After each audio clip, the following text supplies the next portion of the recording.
commenting, I was just talking with Jeff off screen. I'm learning all kinds of fun new things.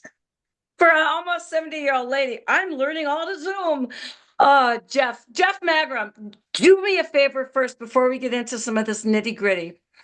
Introduce yourself because I know you're from the western part of the state. A lot of my listeners are from the eastern part, so they may not know you as well as I do. So tell us who you are, who you represent, and a little bit about your background, please. I'm Jeff Magrum. I'm the senator for District 8. District 8 is on the east side of the Missouri River. We start at the South Dakota, North Dakota state line, which is Emmons County. So I have all of Emmons County. And then the district follows around the east side of Bismarck. And we have Lincoln, which is our largest community. And then it goes all the way up to Wilton. And we have a lot of the river north of Bismarck is in our district, Hogue Island and the water treatment plant up in there and so on. And I've been in the legislature for 8 years. I served 6 years in the House of Representatives for District 28. And then I was redistricted into District 8. So I ran for the Senate and I served 2 years. And now I ran again for a 4-year term. So I'm on my last 4-year term in the Senate because of term limits. So, which is okay. Give somebody else a chance to have some of this fun. I understand how much fun it can be. I'm kind of surprised you've spent as much time in the belly of the beast as you have, quite frankly, but I do appreciate the work that you've done. Um, there's been something that's been on the back burner for a lot of people, and those of us on the eastern part of the state, there I would say that there's a lot of complacency here. And there should not be. And it regards the CO2 sequestration, where they're going to be injecting carbon dioxide into the ground. And I know that there's plans for some sort of plant up by Grand Forks and stuff too. So those of us who are on the eastern side of the state who think it's a western state problem should be aware. Can you give us a little background about what's going on in your backyard with Summit and some of the other sequestering? Well, Summit Carbon Solutions just was approved to build a pipe through along the southern part of the state, and it's in North Dakota. It picks up the ethanol. Is the proposed plan to pick up the ethanol from the Tharaldson ethanol plant over near your guys's in your area, and so the Red River Valley, Castleton there, and then it would pipe it across the bottom part of the state and over to Emmons County and then up north around Bismarck. Then it crosses the river north of Bismarck and it goes over to Beulah Hazen area. And today was the Industrial Commission hearing. It wasn't really a hearing, it was the decision. They had their regular commission meeting and they approved the three different well sites for disposal of carbon dioxide over there that hadn't that they had a hearing earlier this fall, and so today they made the decision. It was Burgum, Wrigley, and Gehring are they comprise the Industrial Commission, and they voted today to approve that part of the project. And the pipe was under the it's under the authority or jurisdiction of the Public Service Commission, and they've had hearings for over 2 years. I think it seemed like because they had hearings and then there was a reconsideration. They rejected them a year ago, a little more than a year ago, August 4th of 23. Then some had asked for reconsideration, and then they reconsidered again, and then now they approved the permit to build the pipe in North Dakota. So both of those pieces of the puzzle were just approved in the last couple of weeks. So as far as North Dakota is concerned, it looks to be a go, but they can't get through South Dakota because God bless South South, Dakota. yeah, South Dakota's been standing strong. Now, as far as your question about people not knowing what's going on in South Dakota, this pipeline went from the south end all the way through to the north end. In North Dakota, it kind of follows along the South Dakota border. Once it enters North Dakota, it does go back into South Dakota a little bit as it's coming west, and then it comes north again over by Ashley, Ellendale area, and then it goes northwesterly. But anyway, the point is it only goes through three legislative districts on the east side of the river, and the legislators from the other two districts are not helping to oppose what they're doing because the corn growers have a strong presence over there, and they want this project, so they haven't been helping at all. But the biggest problem is they want to run this right up along the east side of Bismarck. Yes, they do. And the Pentagon even weighed in at our Linton hearing and said that the Pentagon views carbon pipelines as a potential weapon of mass destruction. Yes. And so they've never released what they call the plume, like if there's a leak, how that CO2 would plume out and get in the wind and follow the low spots in the valleys. They've never released that plume model. And so Seen that, one. I've seen one. They did a controlled burst. It was in Sweden somewhere, and it's almost like an atomic bomb. It's total destruction. Everything within the fallout area dies, and it's a heavy gas, so it goes about 6 feet in the air and down to the ground, and you can't escape it. You have to survive it. You need to be in a full hazmat suit at the time it bursts. Anybody here sit around in full hazmat suits with oxygen coming in? yeah, if you get caught near a leak, you're most You did. likely doomed. Yeah. It's all the cars and stuff. They had one down, I think it was Louisiana, and all the cars and everything just stopped because they freeze.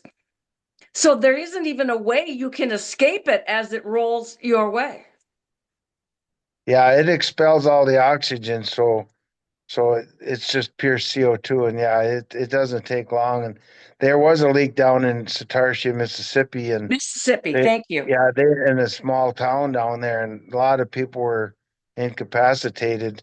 They were able to save everybody, but some of them still have uh, effects from the CO2 poisoning.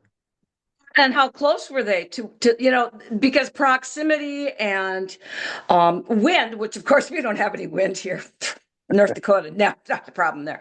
But when you get that was a pipeline. Now imagine when we have these massive amounts of CO2 pressurized underground, they have no idea what that's going to even do to things like the groundwater, the geology.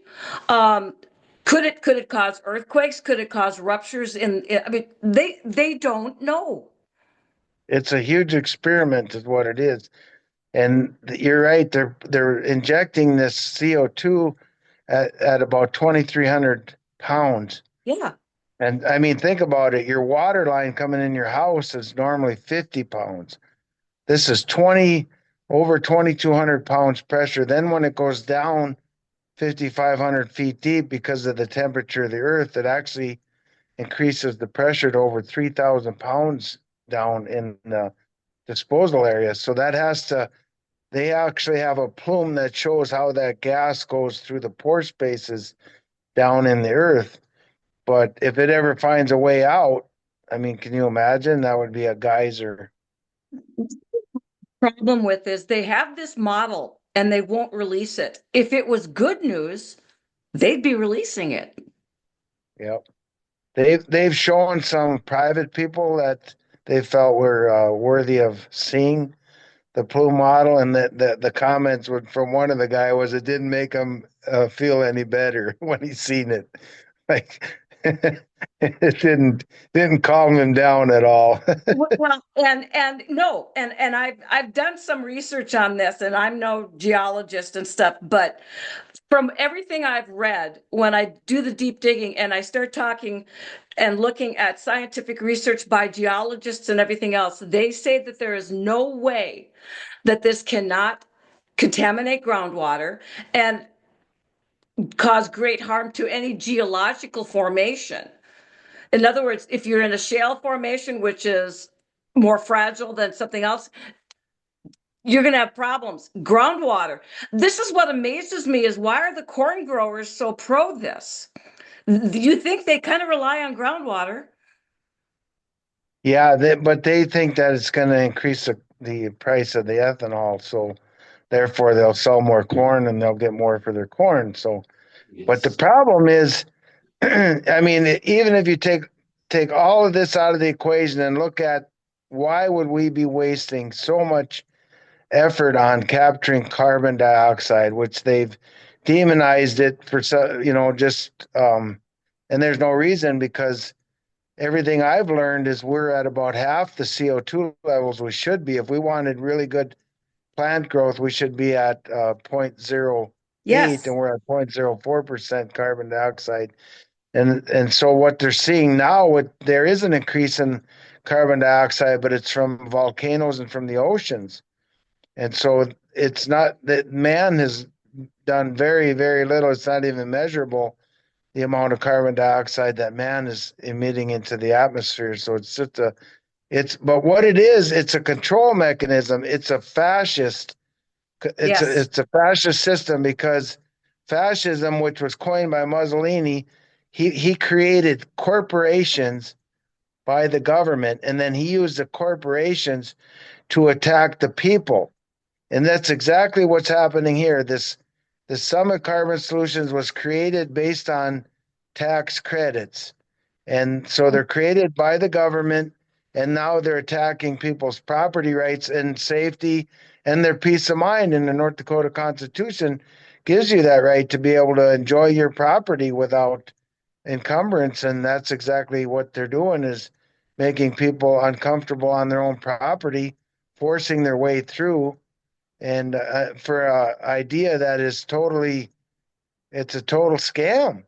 Well, and they're using tax dollars to do it. North Dakota tax dollars. They had a $300,000 grant for an educational session. Whenever a government says educational session, I clench because I remember China and some other things where education was the word for the boot on the throat, and that $300,000 was for a private luncheon for all the legislators so they could learn all about it until, of course, the open meeting laws thing reared its ugly head. And then suddenly, oh, well, this wasn't just meant for you guys. You know as well as I do. They didn't want any of us little people showing up at those meetings. Well, yeah, with that $300,000 propaganda machine, what you're seeing is the same thing that Hitler had. He had a Yes. state-run propaganda machine. And that's what this is. You're literally paying, they're taking your tax dollars and trying to promote propaganda so that you accept this scam. They're doing a That's great really job what of it it. is. I took a look because I went out. You can find it if you go out there. You can find the printing materials that they had, and they were polished and brilliant. And it was interesting because it provided talking points for various groups of people that might object to the pipeline. And it told how you could rebuttal their fears and broke them down into educated white male, 65 years of age, who might have these concerns. I'm in marketing. This was scary because it's the government utilizing that against the people, and it was to minutia on how to approach this housewife of this age. It was scary. Yeah, and what's sad is, where does this go to? It ends up with a carbon score, it ends up with carbon tax. You'll pay a tax on based on whether you drive an internal combustion engine. You might have cattle, you might have chickens. They'll even have a tax for your dog's breath. And that's what the goal is. It's a whole taxation system. It's a tyrannical taxation.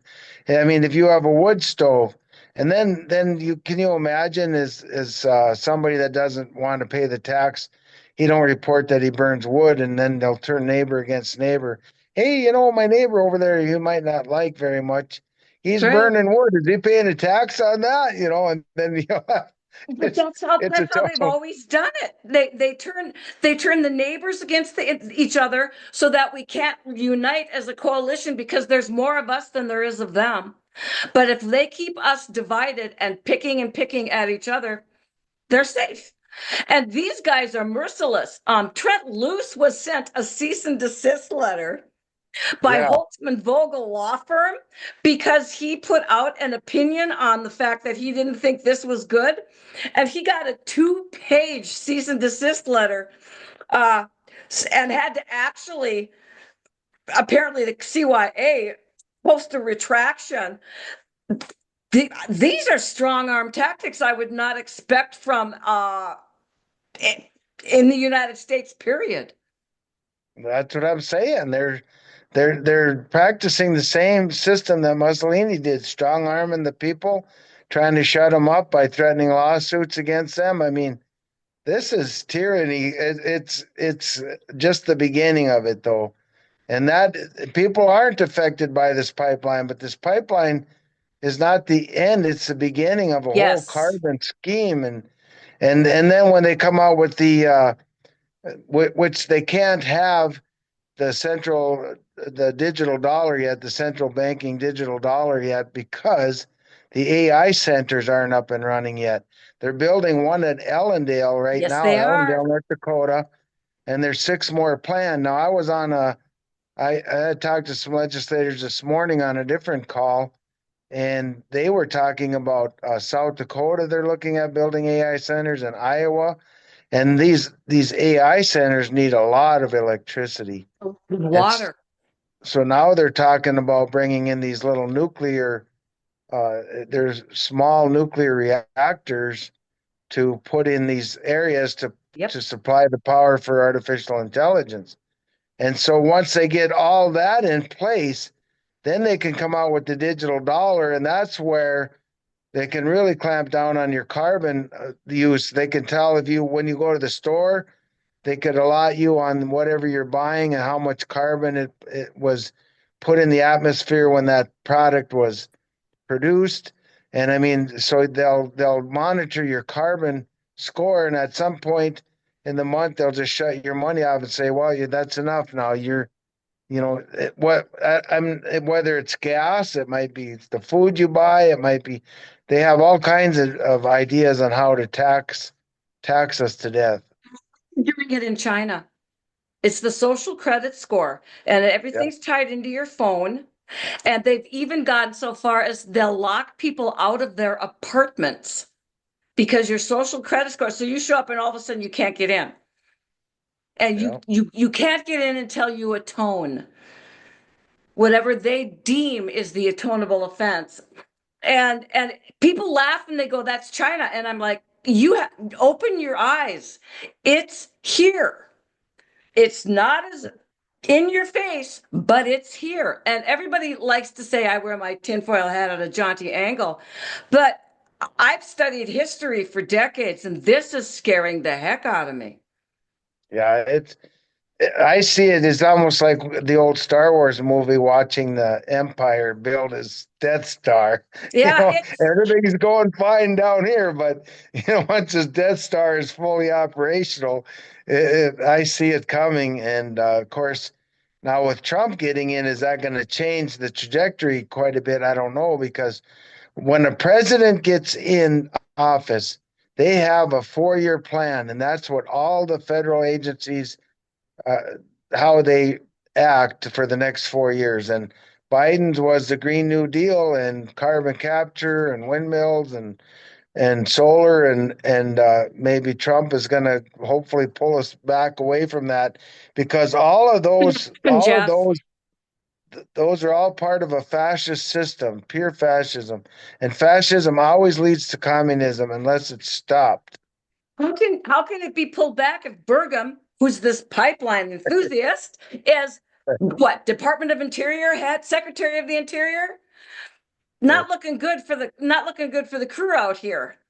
No, and I'm wearing my Trump hat. I'm a presidential elector. Me and Rick Becker and Kim I Koppelman know. on the 17th, and it makes I mean, it's funny because I get to go register the vote for Donald Trump, J. Trump. It's pretty humbling and honoring that the people chose us. But I feel like I wonder sometimes about his picks, and I feel like, oh dang it, is that what North Dakota wanted? I don't know. I think everybody I've talked to is scared of having Well, him in such a powerful position.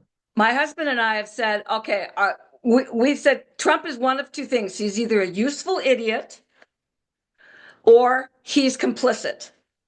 And the reason we qualify a useful idiot is simply for the fact that he hires such crazy people sometimes. He's putting some very questionable people. A lot of the people that he's hiring have attended the George Soros executive training school. Not a good thing. That's, not a good educational background there. And the other thing is the fact that this is a quote, not it doesn't say who did it, but it says to learn who rules over you, simply find out who you are not allowed to criticize. And look what just happened to Trent Lewis. Look what happens whenever you say anything about Burgum or anybody like that. I mean, it's just like the hammer drops. And I just don't understand. My husband wants to jump in here, so hang on, honey. He's sitting on Okay. the other side of the computer, just excited. Oh, I want to say something. So come on, baby. Lordy, I'm Oh, sorry, yeah, but man. I just is I hey Jeff, I gotta say it's something that I just wrote down as you're talking about the carbon solutions and some of the problems. And the number one thing is greed. That's what every one of these things Yeah. we talked about. I mean, I mean, I'm a farmer, by the way, I was born a farmer, but I tell you what, the corn farmers, all they're worried about is getting higher prices, right? And what's that mean? That means that the consumers have to pay more money.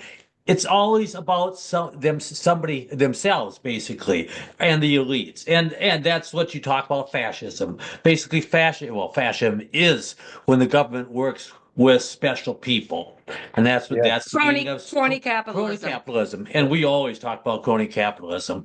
I mean, I get upset about this carbons things. I'm not as worried about the blowing up as I am them using our money. And right now it's being paid mostly through the federal government, which is still Our our money. money. And that is and it's like Harold Ham always talks about it. He's always on the 1100 show. Harold, if it's such a dang good idea, why aren't you paying for it? Why Why are are we we paying for it? paying for it? It just gets irritating, the greed that the elites have, and that's what frustrates me. And as far as the media is really upsetting us too, because I mean that $300,000 we talked about that went through Fieldstone Media Group. And who's in that? Who's in charge of that? Scott Hannon and Steve Hallstrom. So the media's against us too. And there's even the lies about getting the CO2, which is a bunch of crap anyway, I really feel. out west to bury it. Are you kidding me? Obviously, it's going to be used for oil extraction. And they always talk about different stories about how they're going to get it out there. They're going to freeze it, they say. It's like, how are they going to keep that It's liquid pressurized. CO2 down to 72 to 84 degrees below zero? So it's this whole thing is a bunch of crap. And it's made for the elitist. Small point. I just had to say, I just have to get it in. Sit over there. Well, you're right I'm out on. of here for now. Well, Yeah, you're right. here's the thing. You're, Burleigh County is pushing back, though. They said they're going to continue with the lawsuit. Is that going to have any traction? well, both counties, Emmons and Burley County, have both filed appeals to the court, to the Public Service Commission decision. And that decision was based on the fact that there's two laws in North Dakota. One gives the county's jurisdiction over Mm-hmm. carbon dioxide pipelines, and one says the state has jurisdiction over the counties. Unfortunately, in 2019, that second one was passed through the legislature. So the Public Service Commission chose that law, which they're saying now they have jurisdiction. So the county zoning doesn't have any effect on the permitting. And the counties are arguing, yes, they do. They do have the authority or the jurisdiction, and because they're both zoned and they have their own rules that need to be um, honored. So anyway, they're appealing the decision based on the fact that the question is who has the jurisdiction? Is it the counties or is it the state? And so that's what the court, the lawsuit is about on that part of the project. Now on the amalgamation area, they Right. call it amalgamation where they take 100,000 acres and then they put a couple wells and they inject it and it's supposed to plume out in the pore space about 100,000. They call that amalgamation. Now they created a law years ago that said that if they get 60% of the landowners in that area where they're going to try to get 100,000 acres, for example, that if they get 60% of them landowners to sign up, the other 40% have to go into the project. And Just wrong. they don't even get to go to court. So Kurt Swenson and the Northwest landowners have hired the Broughton Law Firm and they are suing the state over that. So, and that's part of the reason I think the Industrial Commission hurry up made a decision now, but they must be posturing. But what I don't think they can go forward with the project until this case is heard because if Kurt Swenson wins and be in the North Dakota Supreme Court, none of these amalgamated areas are any good. And some of the coal mines are creating areas like that too. So this could really change the whole uh, trajectory of the carbon dioxide. Uh, I call it disposal. They call it sequestration. Yeah, that's because it sounds nicer. Yeah. Privately owned versus used cars. Yeah, they're really good at marketing. I know how to do all of that stuff. And when I listen to things like that, because they're very good at their verbiage. Yeah. They're very good at dressing things up. You can dress it up as much as you want. You're still taking your sister to prom. I mean, I'm sorry, but it's just ugly the way they try to make you sound like, well, that's nothing. Oh, like a plume model. Doesn't sound Well, desperate, does it? no. And then Model. the other part that really is a problem for me is the fact that the Chinese are the largest investor in this pipeline. Thank you. And they're Thank you. not I the was only, going there. yeah, they're not the only foreign government. The South Koreans are an investor and Saudi Arabia, but they are not foreign adversaries like China is. China's our number one foreign adversary. And this year, I took a lot of tours around the state. We went to Minot Air Force Base in May, and they had what they called the nuclear symposium, and they invited a bunch of people up to view the. We actually got to go to a missile site and check out what because they're upgrading everything in the next 8 years. They're going to take out the Minuteman missiles and put in Sentinel missiles. But anyway, that was a 2 day deal, and the second day, all the speakers had military brass from all over the country, and they were all warning about the Chinese invasion. The Chinese are coming in through the investments, and I've told so many legislators and other people that what they said up there, and these were generals in the military. And anyway, I told them about what was going on with the Chinese investment. And they got really alarmed about it. And but anyway, later we went to Grand Forks Air Force Base. And we also were at the Rare Earth Mineral Symposium at UND Grand Forks. And Colonel Whitmore from Grand Forks Air Force Base came and spoke to us. And he said, "We need help from the civilians. The Chinese are coming in through the investments. We need help. You people need to help stop this." And sitting at the next table beside my table was Randy Chrisman, chairman of the North Dakota Public Service Commission. And he was an Army man. And he come over to my table and he said, "What a powerful speech." And I said, "Well, this is what we've been talking about, Randy. All this Chinese investment in this pipeline. We don't want them owning this. They own that easement for 99 years where that pipe goes. And that easement it comes to about if I remember right, it's about 220,000 acres Oh my that God. that they have dominant authority over, and that's including South Dakota, Wyoming, or Nebraska and Iowa and North Dakota. But that's how much easement they'll have if they get this pipeline approved.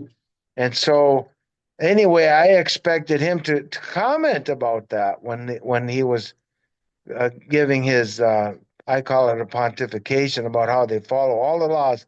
Well, Me and him and everyone on the Public Service Commission took the same oath of office to protect this country from enemies, Yes. foreign and domestic. How does he turn away from the fact that this colonel, I think he's a lieutenant colonel, he said, "We need your help."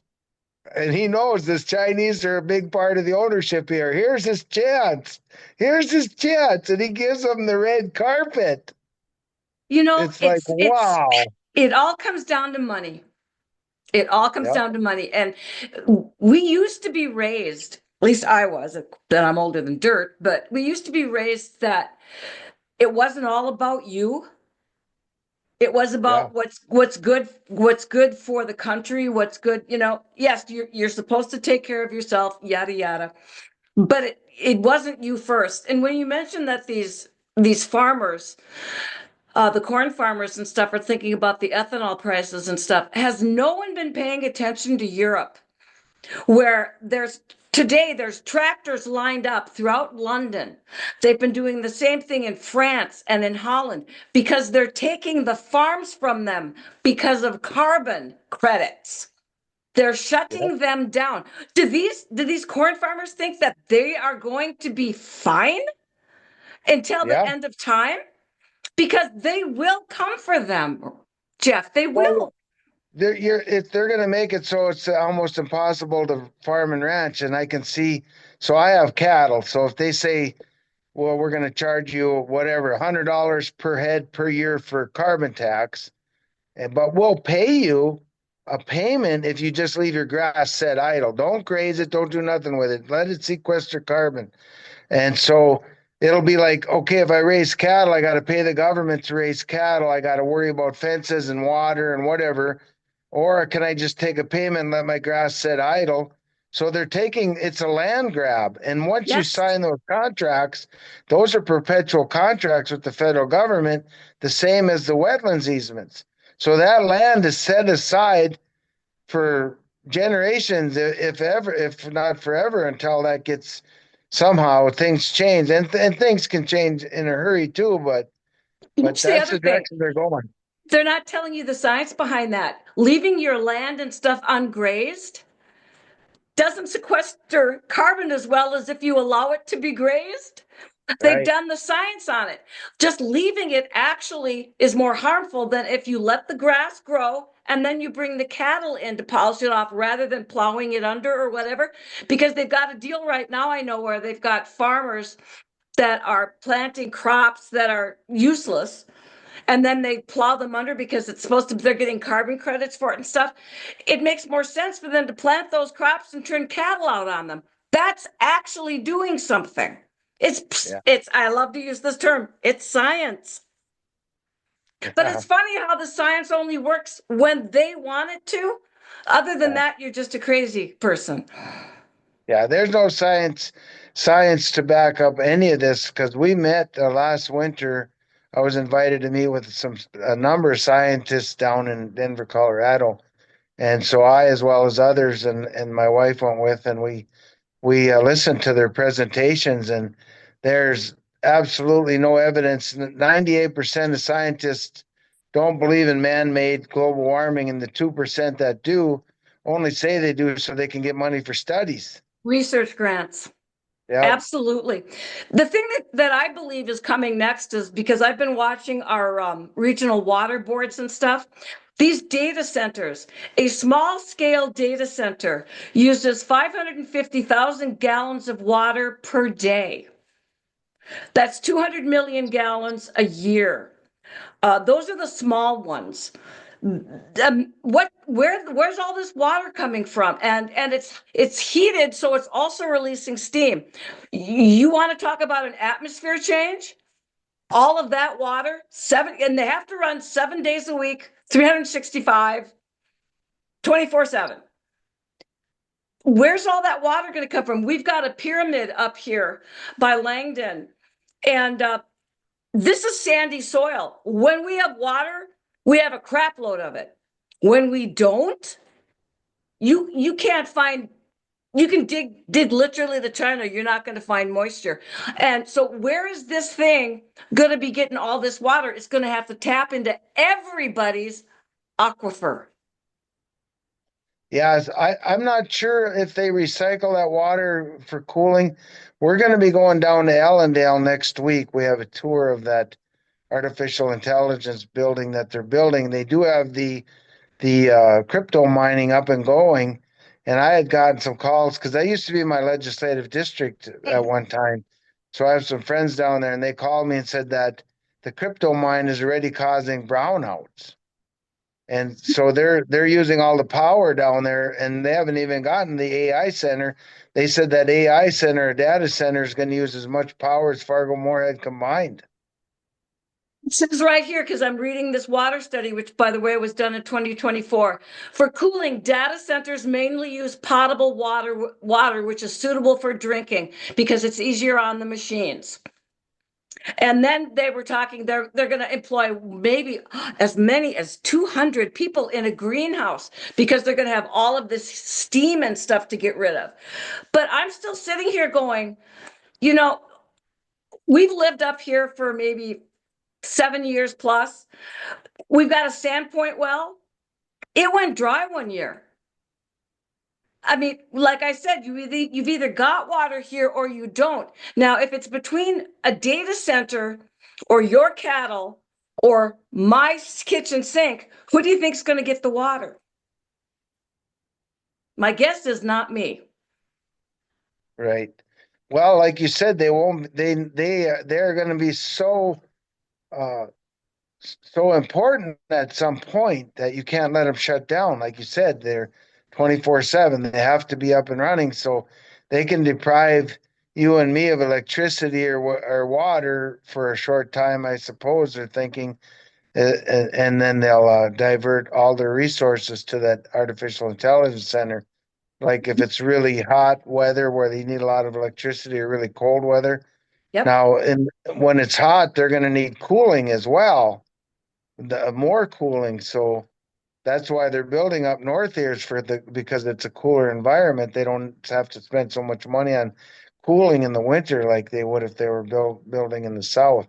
Well, and Plus, there's energy available here. you mentioned the brownouts too, because see, what worries me is all of these new smart meters we're getting, where they can control your amount of electricity. They can control. I mentioned that they can control your thermostats, and the amount of humor that came across the page saying I was this crazy loon. And I said, no, no, no, you don't understand.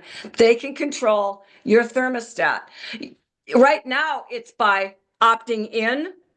You get a one-time $50 payment to allow them. My girlfriend has it right now. She didn't realize what she was doing. Right now at her house, they can turn off her water heater for 4 to 8 hours a day. And they don't have Yeah. to tell her when it is. She gets a text and boom, it's done.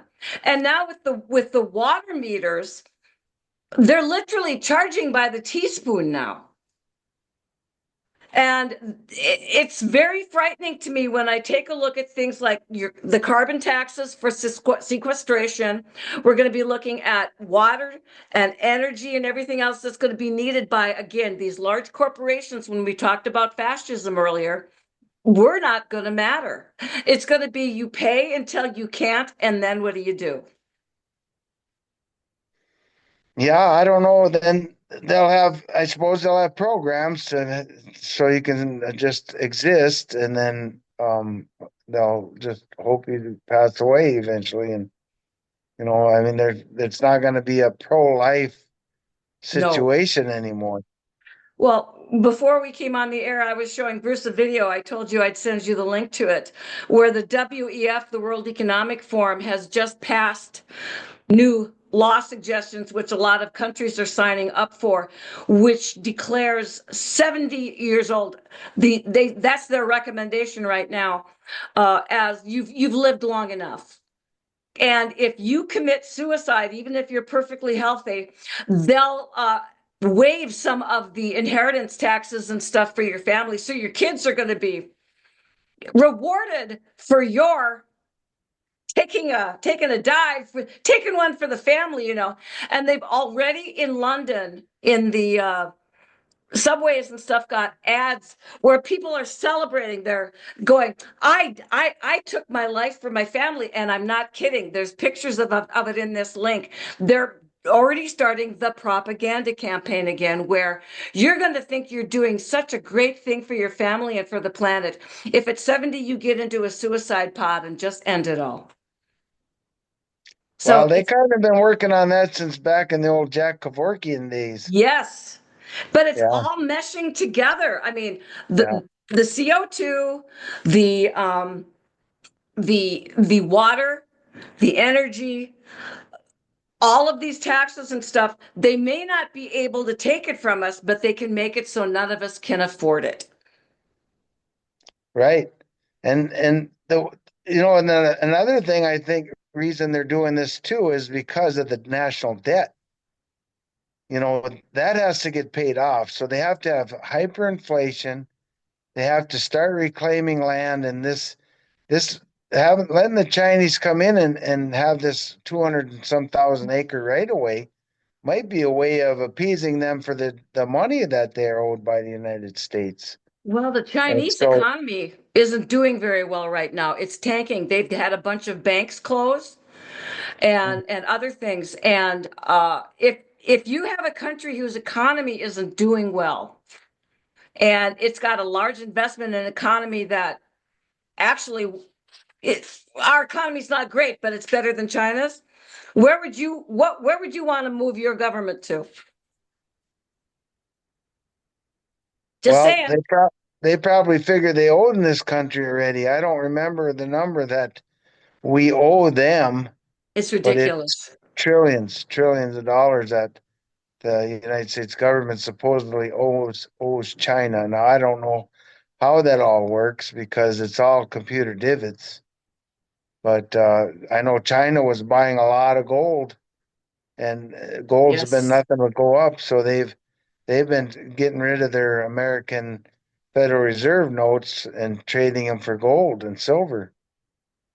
Well, and we can't stop. We're so busy handing money over to Ukraine and everybody else. And it's so funny because whenever I hear someone go, "Well, the government just sent so many billions of dollars to Ukraine," I'm like, "Well, the government didn't do that. We did that." It's hard to get people to understand. It's the same problem I have when someone goes to me, "Well, it was a state grant. It didn't cost us any money." Do they not make the connection, Jeff? How can they not make the connection? Well, they figure if they don't take it, somebody else is going to take it anyway. So you're not doing any good by refusing it. And The it's greed. true though. I mean, they get you in a trap. We're back to the greed. Yeah, and yeah, I mean, if it's your school or your city or your county or whatever, and you want to stand up to the federal government, and they penalize you, and or if you're even a farmer that isn't in the farm programs, well, his neighbor's getting the subsidy and he's not, so he falls behind more and more and more. So in order to stay in the game, he's got to play by the same rules. So he's got to sign up for the farm program too, or he'll be out of business. So they get everybody in this trap, and in the end, they own everything. And I mean, we've seen what the farm programs have done to the small Uh, communities. Terrible. It's decimated them, and it's really the farm programs that have destroyed farming for the small operator. I And agree now, I with mean, you. you can't even use your own seed anymore. I remember when we were young, we just Yes. saved our own seed every year. Well, now if you don't buy new seed, then they'll get you for patent infringement. It's it's sort of like I'm going to use a very probably bad comparison, but when the drug dealers are out on the street, they always give you the first doses for free, and then it's not very expensive, and then the longer and once you're hooked, it starts to cost you. Yeah. And it's exactly what we're looking at right here. We have people that are hooked on the free money, whether it's welfare, farm subsidies, whatever, the school districts, the grants. Every time I'm at some of my meetings and they go, well, we have a grant for that. And I'm just like, oh my God, whatever happened to people just doing things for themselves? See, no one does that anymore. And I don't understand it. I just don't. because the mouse goes into the trap because of the cheese. That's right. And I'm just sitting here watching with this carbon thing, especially. I would just love to know where the money is going. But it's funny because they say, oh, well, we're a private company. We don't have to show you that. I would love to know who the major investors and stuff in a lot of the projects that are happening in North Dakota really are. Yeah. And that's a good point. There's windmills that are being built, and we don't Yes, know how much the Chinese own. There's some solar developments going on, and they may be investing in some of the land too that we don't know that, as a sub investor. And now so that, companies.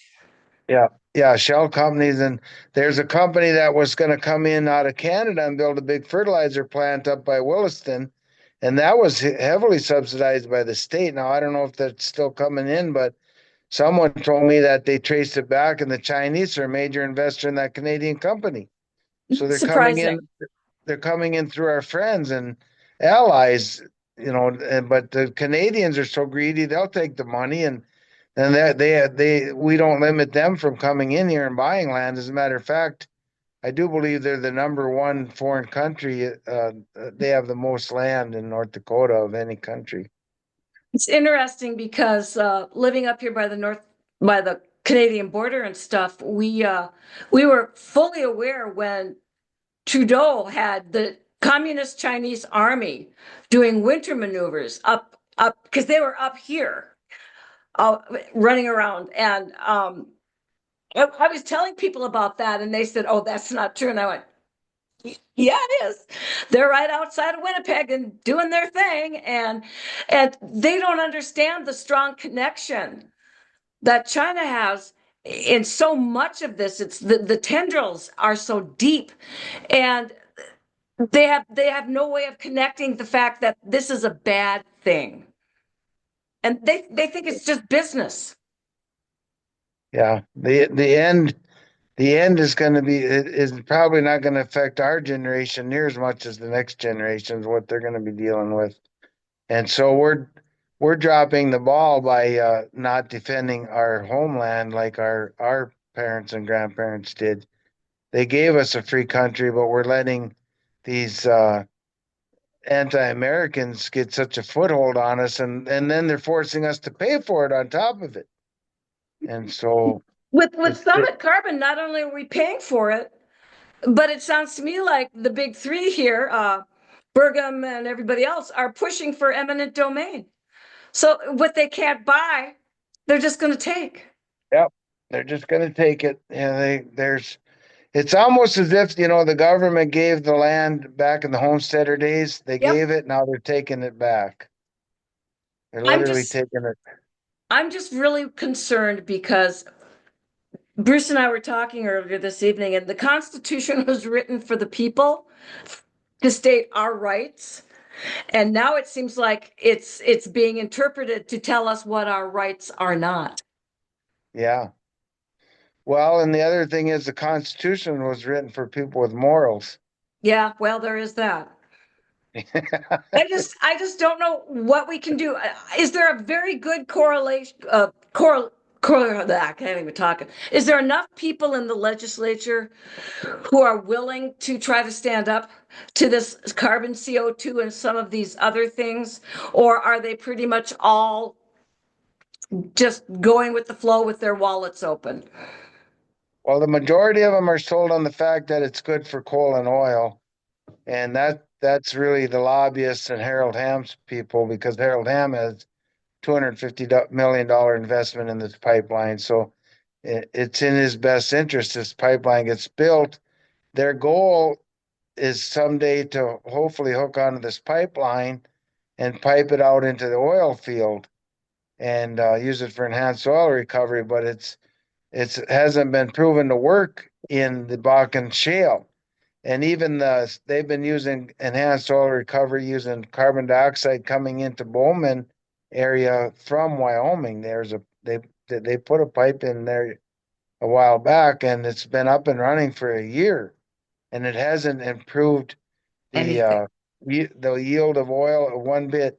And then they'll go, but it hasn't decreased. It hasn't decreased. So that's how they try to get out of it by saying, well, it maybe would have decreased, but those are all, it's all crap because, and then we have the ERC, who was originally started by the federal government. It's owned by the state now, the Environmental and Engineering Research Center up in UND, but they also sell patents and they have outside money. And Hovind got them a bunch of money. I don't remember if it was 60 million or something. It was a huge number and federal money lately, and so they're actually pushing a lot of this propaganda through UND Grand Forks as well, and of course they're giving plenty of propaganda in the universities about it, as well as even in the public school systems about Yes. carbon and how to control your carbon score.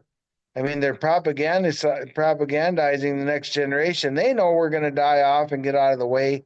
I mean, they're thinking long term. They aren't thinking short, and that's why in government you should always look 30 years out. Try to look 30 years. One generation in the eyes It, of the state is 30 years. it's also why they want us dead or at least willing to go at 70 because the people that have been on the planet, when I was teaching in college, my kids would talk about climate change and everything else, and I'd look at them and I'd go, "Sweetie, it's been this cold before. It's called the weather." Because, oh, it's never been this cold before. Really? Oh, it's never snowed this much before. I said, well, let's see. 1966, we were sledding off the roof in May. I said, kids, yeah, but see, they've got the attention span of a goldfish. They don't know anything more than what just happened 8 seconds ago. And and when you get somebody that's been on the planet for a while, well, we can't have that because those are the people that actually understand the thread of history and can go, no, no, it's been this cold before. Yeah, we've had this. This is flooded before. We've had snow. It's all right. You're going to make it. And this stuff is being kindergarten, Yeah, preschool. yeah, and kids, you can't even watch I don't care which news channel it is, and they'll say climate change over and over and over. It's Yes. like the Mockingbird propaganda that they had years ago. And Project Mockingbird, I think it was called. But anyway, they just keep repeating the same thing over and over and over. I was watching Scripps News, and then that used to be pretty good one night, and they said climate change within minutes, three times. Yep. And I'm like, I got up, I had to turn the channel. I'm like, God dang, you can't watch PBS, you can't watch anything. It doesn't matter what it is, it's continuous. It's in the And cartoons. It's in the movies. It's in the TV shows. Everywhere you look, that is the message that is being reinforced. In fact, it's being shoved down your throat along with several other messages, but that's a whole nother podcast. But it's just being hammered. And even as an adult, it's difficult to be able to critically think and separate yourself out from that. But as a child, where you're literally a sponge, well, and the worst part now with these big investing companies like BlackRock and Vanguard, and so they control these vast amounts of money. They talked people our age into buying into this whole 401k. You need to save for your retirement. You need to have 401ks. You're going to have matching funds from your boss or the company you work for, and so they've accumulated these vast billions and billions of dollars that they're controlling this capital for anybody who wants to be in business or anything, manufacturing and whatnot. So in order for you to get that money to use for your business, you have to agree to their ESG, environmental social governance, all this carbon capture, all this transgender, all this crap yep. is being controlled by our retirement money, really is what it is. And so, but they've been taken over by these liberal nut jobs. And they're the ones that are dictating these policies, and they're the ones bringing the Chinese in. So they all say, okay, you want our money. We want our ideas put into the bylaws of these corporations. And these bylaws have a lot of communism policies Yes. in that are being injected into them. But they want a seat at the table. They're investing. Hey, I want a seat. I want these ideas put in your bylaws. That money doesn't come without strings. And that's how they're getting into these big corporations. Buying up all the land at premium prices, which of course is driving the valuations up. Up here, we Yep. had several plots, 81 acres, 4 or 5 plots and stuff. And most of them weren't even farmland, they were scrubland. They went for over $4,000 an acre.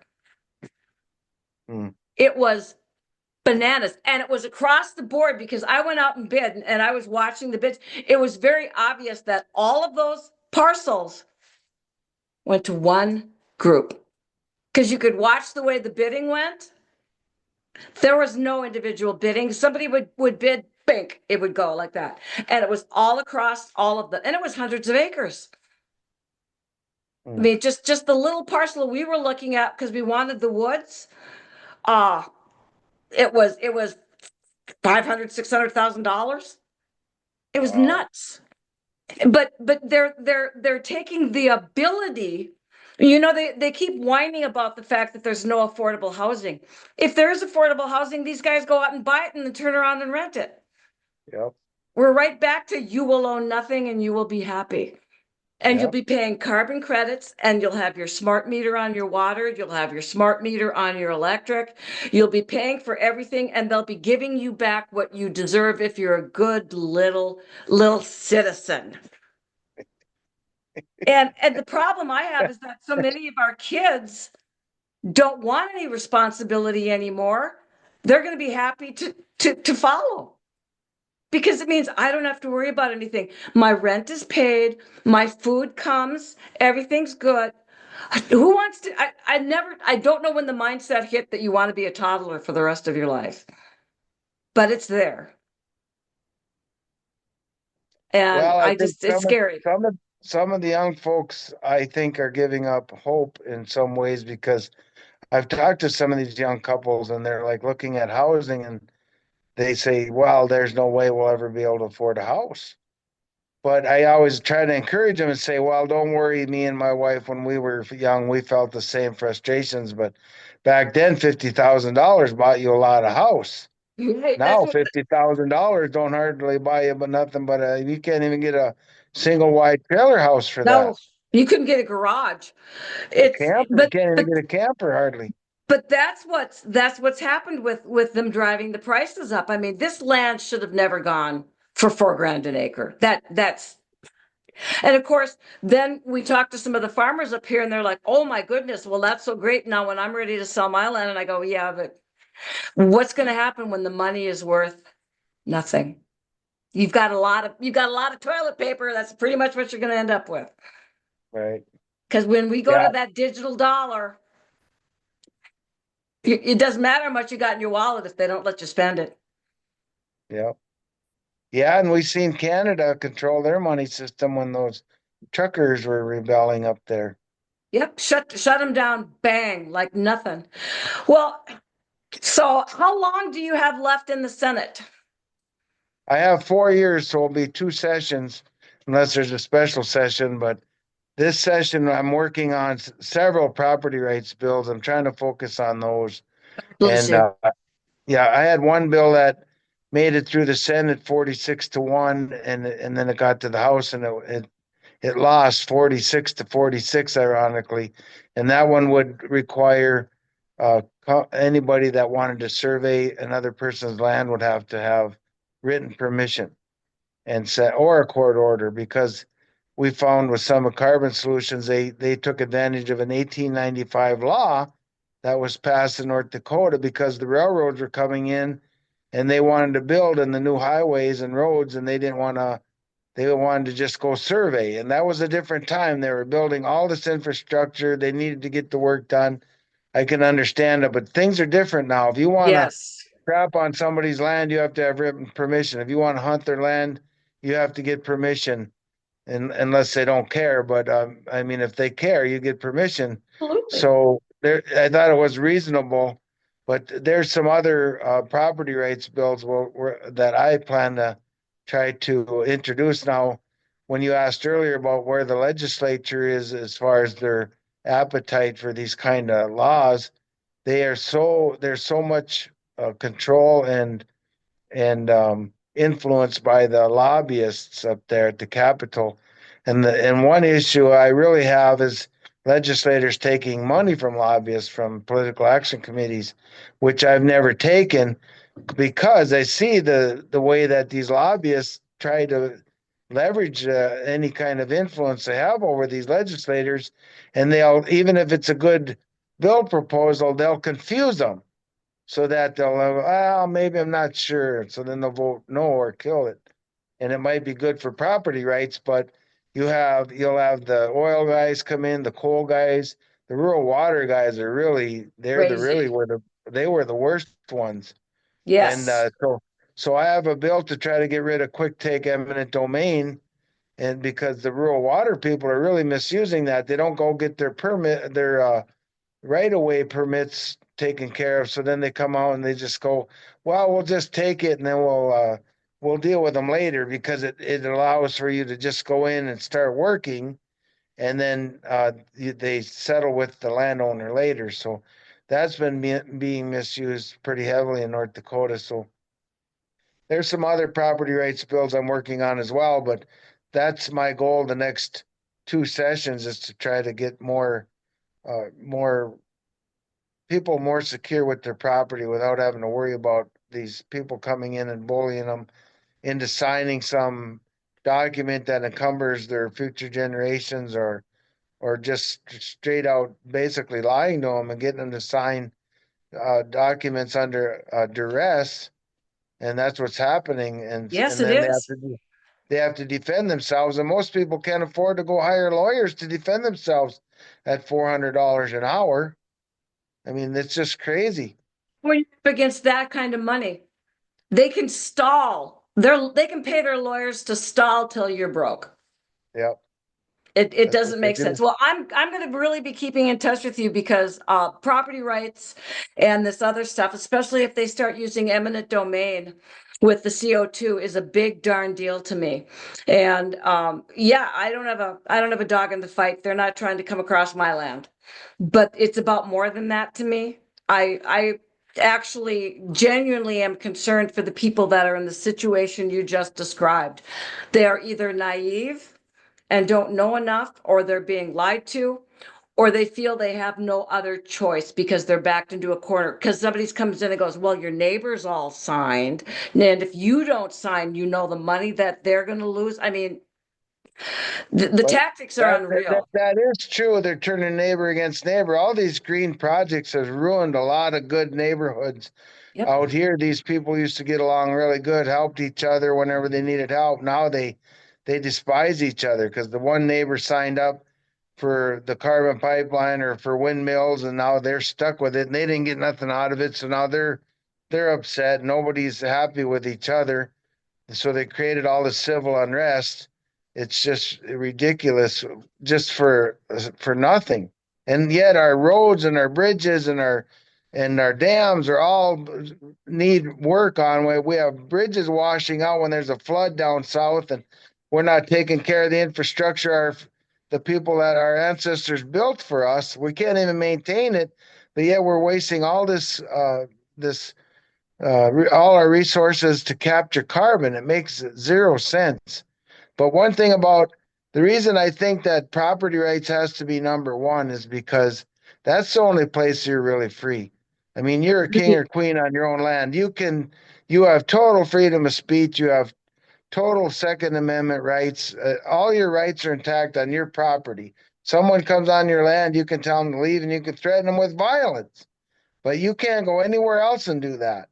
So without property rights, none of your other rights are safe. So, and this is really, they've shown that this attack on property rights, and even backing up to the COVID debacle, I mean, how Burgum was able to shut the state down and tell Yes. businesses, you can't open your doors. I mean, that was a major attack on property rights that people probably don't look at it as it, but it was, and it was when the government can literally tell you what you can and can't do on your own property, we got a problem. We've got so many of them, but I'm going to be really keeping a track of what you're doing, and I hope you'll come back on because I think that you've got a lot of common bonds with what the people really want if they understand what's going on. Yeah. Yeah, well, I found that out because I'm not bragging. I'm just saying that, I got attacked so hard in my previous elections, but I always wanted to have the most votes of any legislator. So I worked really hard this year, and finally I achieved my goal of getting the most votes in this last election of any legislator. So it proved that the people in our district were willing to come out and vote for me, and give me a mandate that keep doing what I'm doing. So it's pretty humbling, and it's a huge honor. So proves that you're a rare legislator because you're willing to go out and meet and talk with the people, where too many of them pretty much just want to run some cleverly worded ad campaigns to get the votes and skip on down the road. Well, I appreciate you being with me tonight, and I'm going to keep in touch because I think there's a whole lot more we can talk about. Is there anything you'd like to say at the end here, and then I'll sign off. Well, I hope that people will watch the legislature like you're going to do, Kit, and help us with by contacting their legislators, especially when we have these private property rights bills. That's what we really need help is for the public to be engaged. That's I when we agree. get something done. And that's why we did get a lot done during the COVID thing, because people really got engaged, and unfortunately it was emotional engagement. We need principled engagement where they stay engaged year in and year out. That's what we need, is people to just get involved in any way possible. And if it's just with your local county government or city, or the state legislature, right now we're going to need a lot of help at the legislature with people contacting, get a dialogue going with their legislators, and hopefully they can follow along. There is a wonderful app. It's called Legislative Daily. You can Okay. load it on your phone and click on there. It'll tell you every day the bills that will be heard in committees, and it tells where they're heard and everything. It's very informational. So people should be engaged in their legislature this year. And I know we're going to be talking a lot about reduction of property tax. So we need the pressure on for all these things. Well, I'm going to keep the pressure on the eastern side. If you keep the pressure on the western side, maybe if we can work together, we can get the middle. I don't know, but thank you Amen. very much again, Jeff, and I will be in touch. And to everybody that's listening, he's very correct. We need to do more than be keyboard warriors. We need to be out working, talking to people, talk to your neighbors, talk to your legislators. Get out and get active. Thank you, Jeff. Yeah. God bless you, kid. Thank God you. bless you too. Bye-bye. Thanks. Bye.